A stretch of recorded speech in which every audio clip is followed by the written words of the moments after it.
Dobrý deň, moje meno je Peter Michlik a som predsedom Spišského lukostreleckého klubu v Spišských Vlachoch. Zopár slov o klube.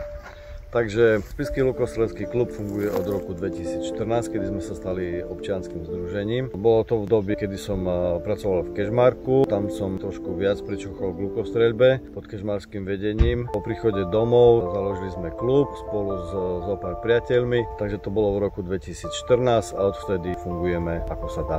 Začiatky boli dosť ťažké, pretože v roku 2014 si 10 ľudia založili naše občianske združenie, náš klub. Hneď prvá súťaž bola hneď na jeseň 2014, to bolo jedno kolo z pohára Košického kraja, čo je regionálna súťaž. Spočiatku sme sa venovali aj terčovej lukostreľbe, ale vykryštalizovalo sa to tak, že teraz už streľame iba 3D lukostreľbu. Čo je 3D lukostreľba? 3D lukostreľba je prakticky imitovanie lovu.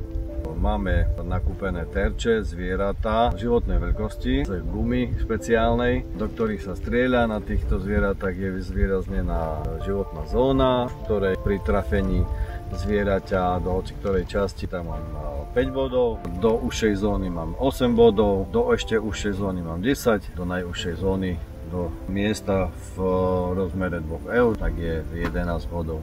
Medzi naše najväčšie úspechy patrí účasť na majstrovstvách sveta a aj na majstrovstvách Európy. Na majstrovstvách sveta sme boli v Maďarsku, kde naši členovia získali 5 medailí. A minulého roku v Slovinsku na majstrovstvách Európy a to bolo okolo 4 medailí, takže gratulujem. Prečo by sme boli radi, ak by sme dostali grant z nadácie? No už viete, každá korunka, respektíve každé euro je dobre.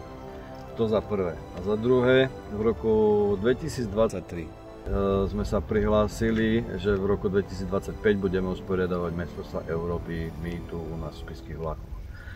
Takže aj touto cestou by som chcel osloviť nadáciu Nike, aby nám mohla pomôcť.